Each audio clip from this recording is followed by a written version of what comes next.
A decade on, and a lasting legacy on American culture, for better or worse. In the aftermath of George Zimmerman's acquittal of killing 17-year-old unarmed black man Trayvon Martin in 2013, a decentralized movement called Black Lives Matter was founded in order to connect activists with shared goals, highlighting the discrimination towards black people in 21st century America.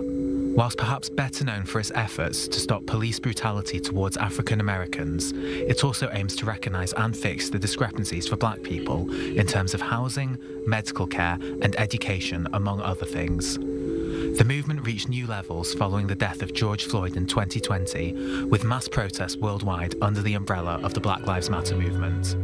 And whilst most of these protests were relatively peaceful, some of them led to clashes with police, earning criticism. Critics of the movement also claim that it is too extreme in terms of both views and tactics, and its popularity has dipped since its 2020 peak. However, it has definitely left its mark on the US, with legislation passed as a result of protests, including the Justice and Policing Act of 2020. Yet the number of black people killed by police before and after the protests of 2020 has remained at a steady rate. So, as this week marks 10 years since its inception, can the Black Lives Matter movement be considered a success? Are the actions of its supporters alienating the cause? And, with 10 years of hindsight, what is the legacy of the Black Lives Matter movement? Okay, gentlemen, let's get to it. What is the legacy of the Black Lives Matter movement? As always, we begin with our quick fire round, 30 seconds each, to let your initial stance on the matter, and we'll pick up the conversation from there. So, Trimmel Gomes, please take the lead. Your 30 seconds are on. Thank you so much. The legacy of the Black Lives Matter movement at this stage is increased awareness. It has brought widespread attention to systemic racism, racial injustice, and police violence against black individuals. It has sparked conversations and raised awareness about the realities by black communities challenging the idea of a post-racial society. So that is the ultimate legacy, increased awareness about this issue that still needs attention. Yeah, JoBob, your thoughts? Yeah, I think there's a definite need to delineate between Black Lives Matter, the saying, and Black Lives Matter, the group. The saying, of course, is something that nobody can argue with. Of course, Black American lives matter, and Black Lives Matter everywhere. The problem is it was hijacked by several activists and kind of has gone off in a crazy direction that, in my opinion, has been regressive towards not only Black Americans, but minorities as a whole. So you got to delineate between the two, and I think, I don't know, I'd love to discuss that more. Yeah, we'll obviously get deeper into that in a split second. Marc Schulman, last but not least, your thoughts? I think the Black Lives Matter came about after the presidency, basically, of President Obama, in the sense that when President Obama was elected, the sense was racism is over in the United States. We can move on to other matters. Black Lives Matters came back. I mean, it corresponded partly with his presidency, but it came back and said, no, racism is not over. There's still racism in the United States. And that's been a very positive fact that it's done that. Of course, when you push very heavily, you get pushback on the other side. And there's been pushback against Black Lives Matters that have had negative consequences. So I think its legacy is very mixed. Okay, and on that note, gentlemen, let's please feel free to interact, to engage in a conversation. Before we talk about the how over the what, bottom line, can we dub the Black Lives Matter movement a failure or a success? Has anything changed in the last decade other than awareness, not undermining the importance of it, of course, Trimmel? There has been a number of changes. Some would say not enough. I would say not enough. But the movement has influenced policy discussions and led to reforms, various levels of government, like, advocacy by activists, like contributed to changes of banning chokeholds and the implementation of police body cameras are examples. Reevaluation of police policies, and in some cities, the impact of funding to police organizations. So there have been some policy changes and some impacts.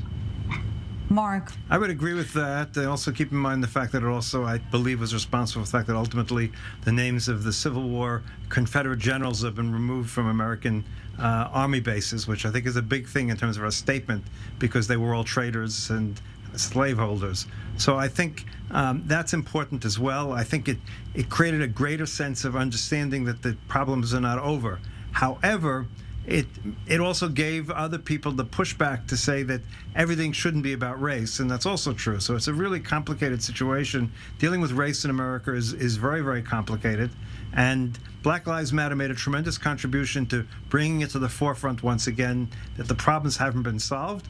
But on the other hand, the problems are not easily solvable either. So that's, one of the problems we have with any movement is there's often no easy solution. So you're asking, did they solve anything? No, this is not something that can be solved. It can only be improved incrementally. And I think incrementally we can see a big change, certainly over this 10 years and certainly over the last 50 years. And JoBob, in your opening remarks, you alluded to again the how that often took the limelight, no less at least, over the what. Were at some point the actions of the movement were alienating support instead of garnering it?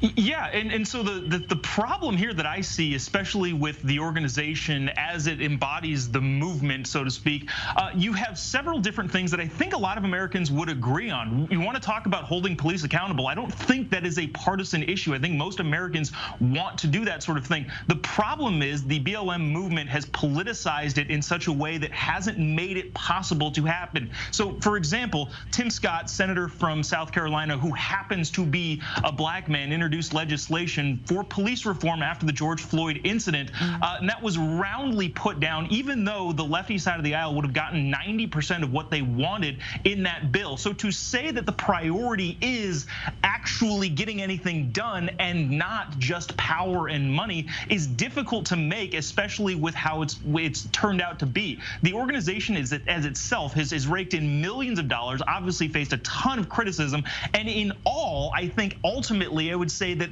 the lack of transparency and the lack of cohesiveness with the Black Lives Matter group itself has led to a fallback and nowhere near the push forward that I think a lot of the organizers would have wanted in the beginning. So what, the family feuds, Trimmel, halted the momentum? I would say that the Black Lives Movement became politicized by those opposed to the Black Lives Movement. It was not by their fault. The Black Lives Matter, it was there. It was a rallying cry. It called attention to these systemic issues. Those who had issues but then they made with horrible Black Lives Matter turned around and said that how this is a bad organization, this is a bad group, this is a bad movement. They found issue with it at every turn and became critical of it. So that's what pushed to giving the movement a bad rap.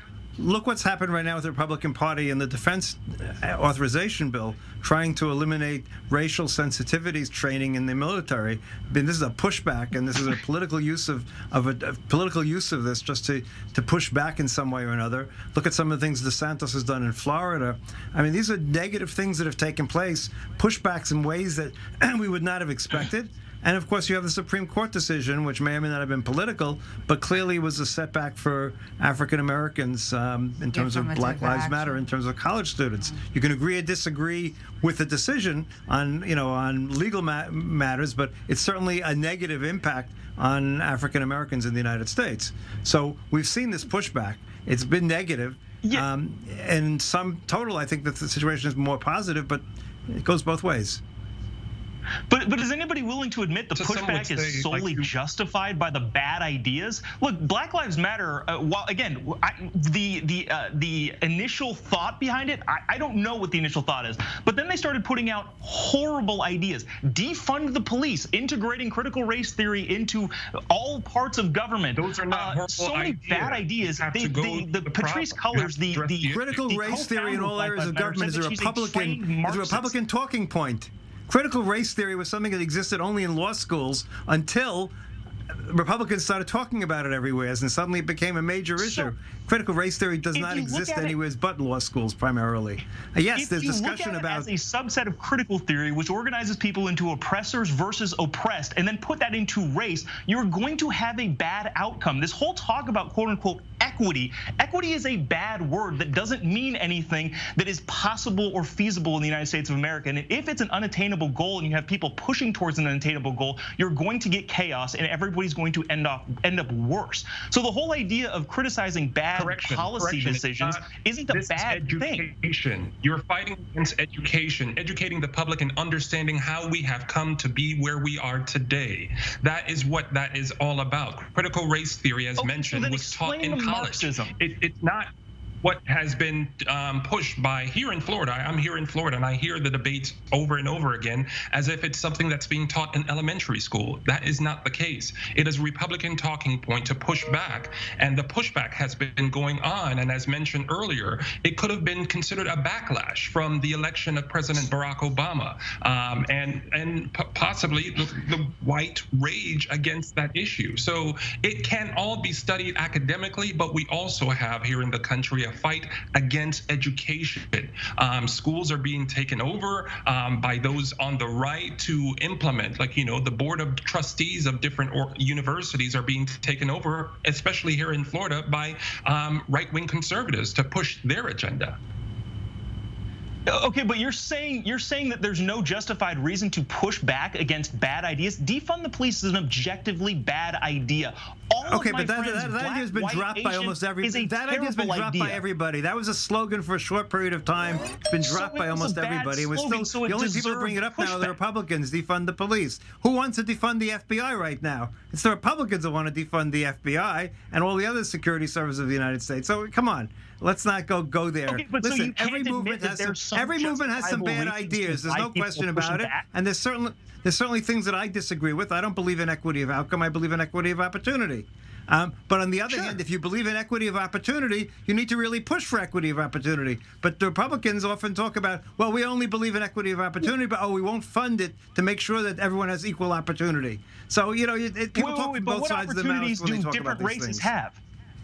What opportunities does one race have over another race, legally speaking? Not one race. Listen, it's mostly economical, but it's also, listen, there is an issue of discrimination. It still exists to this day. You can't take away from the fact that there's discrimination in the United States. African Americans live with it every day. I don't live with it, obviously, but African Americans do. And I think we need to recognize that. More African Americans get pulled over by police for speeding than white Americans per people driving. That's a very fact. They have to deal with it. And we will be dealing with that right after the break. Gentlemen, Marc Schulman, Trimmel Gomes, and JoBob, you're staying with us. Do not go anywhere. A few minutes, and we're back with part 2 of the summit. We'll be right back. Welcome back to the summit. Still with us, JoBob, Trimmel Gomes, and Marc Schulman. Thank you, gentlemen, very much for staying with us. We're also, of course, staying on topic. But before we get back to our conversation, again, it is 10 years ago that the Black Lives Matter movement began. And let's take a listen to the father of Trayvon Martin, Tracy, the killing that triggered it all. That was back in March 2012. Let's take a listen. My son did not deserve to die. He did not. There's nothing that we can say that will bring him back. But I'm here today to assure that justice is served and that no other parents have to go through this again. Was not committing any crime. No. Our son is your son. I want you guys to stand up for justice and stand up for what's right. This is not about a black and white thing. This is about a right and wrong thing. Yeah, momentous statement there. And let's trigger another quick fire round, 30 seconds each. Can the U.S. ever get post-race? JoBob, take the lead. Your 30 seconds are on. Yeah, I think ultimately we can get as post-race as possible. I think that is the goal. And the only thing inhibiting it is people continuing to push race politics and race ideology down the throats of politicians and therefore voters. I think the best and fastest way to get to a post-race America is to stop worrying about it, to stop caring about it, and let's levy equal opportunities for people, regardless of what the color of their skin is. Marc Schulman, what do you think? Look, the arc of American history shows that tremendous progress has been made. I mean, there's no question about it. You know, look in the last 100 years, look in the last 200 years, from any point in history, from the Civil War on, tremendous progress has been made in terms of race relations in the United States. Can we ever get beyond race as an issue? As soon as people stop being prejudiced against one race or another, we can get beyond it. I'm not sure that's going to happen so quickly because people seem to be very prejudiced. They keep their prejudices from generation to generation. I think it's going down. I think we're seeing more interracial marriages. I think the next generation is less racial conscious to some extent. So I'm hopeful, but we never know. Trimmel Gomes, your thoughts? Black Lives Matter is an example of why we're not close to being in a post-racial society.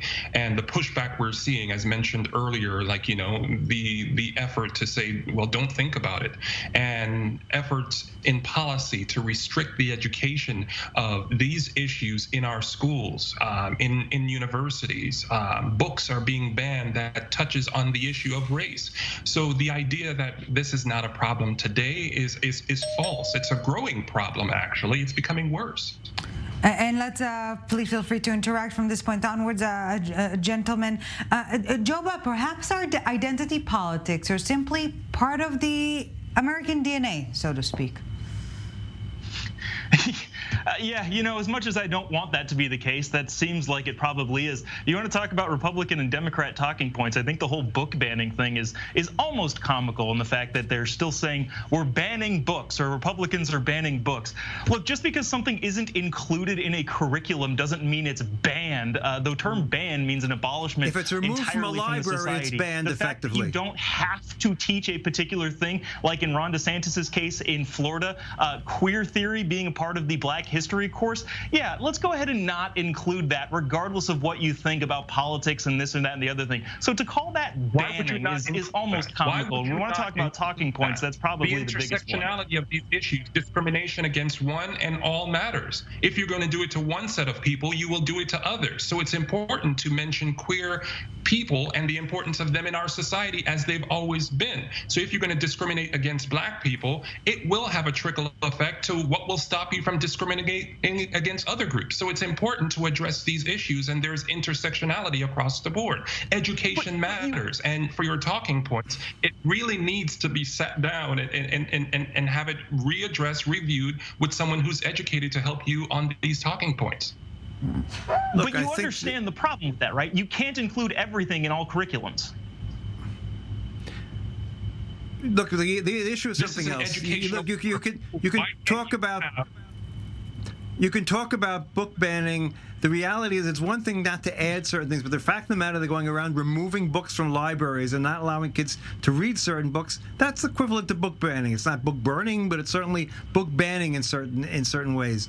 Look, the issue of critical race theory, which is not taught in schools, but the issue of dealing with race in schools, it's an important part of American history in so many different ways. You can't teach American history without teaching the history of American race relations, going back to the Declaration of Independence and the decision to kick the can down the road, both then and in the Constitutional Convention. Those are important parts of American history, which led to the Civil War, which was a key point. Now, it doesn't mean that everything that African Americans and Black Matters wants is correct, and I'm certainly not one who, I don't really believe very much in intersectionality. I think it becomes very problematic because you get in such a big tent that everything is connected and it doesn't really work. You lose focus. But the fact of the matter is the pushback is political. Look, go back to the book that was written, What's Wrong with Kansas, right? The people in Kansas have been voting for Republicans against their economic interest for 30 years. Why? Because social issues became such an important part. They've run out of some social issues, so now they've made these issues the new social issues, the new issues. Racism is not just a matter of the color of your skin, also political and economic elements that are taken into consideration in that racist calculation, if you will. Well, no, there's no question. Look, I think most policies should be economic based. I think most policies should be aimed not so much at, and not in terms of education. Education is important in terms of talking about African American history, but in terms of economic help, it should be given to the lowest, the people who are making the least income, who have the most difficulty, regardless of their race. It will, by nature, help African Americans more than it'll help others, but it'll also help the poor people in West Virginia and other places. So I think an economic-based policy is very, very important. Please, Trimmel, yeah. I would like to add that Black Lives Matter is not just a U.S. issue. The issue facing Black lives is a global issue. It's not just endemic to U.S. here. This is happening globally. The movement itself became global. So this is issue that's happening in Israel, from other countries across the globe. So it's not just a U.S. problem. Yeah, but that's where you run into real problems, because you get into intersectionality and you mix up every weak group becomes part of this intersectionality, and that's not really true. We've gone from a situation where what's right in terms of historically right to who's weakest, and whoever's weakest becomes part of this intersectionality matrix, which is very problematic. And I think it's hurting the Black Lives Matter movement quite a bit. It's certainly hurting it in the Jewish community, without doubt. What's hurting the Black Lives Matter are those who are opposed to seeing equality among Black individuals in this country. That's what's hurting Black lives. Those who are denying the fact of the oppressive actions that are taking place. Those are denying that, we're actively seeing in education in places like Florida today, where diversity, equity, inclusion, even in the workplace, those programs are being taken out. They don't want you to understand the differences of the people around you. Look, I think all that may be true, but I think you need to look at 50,000 feet and look at the progress that's taken place in the United States in these last 100 years.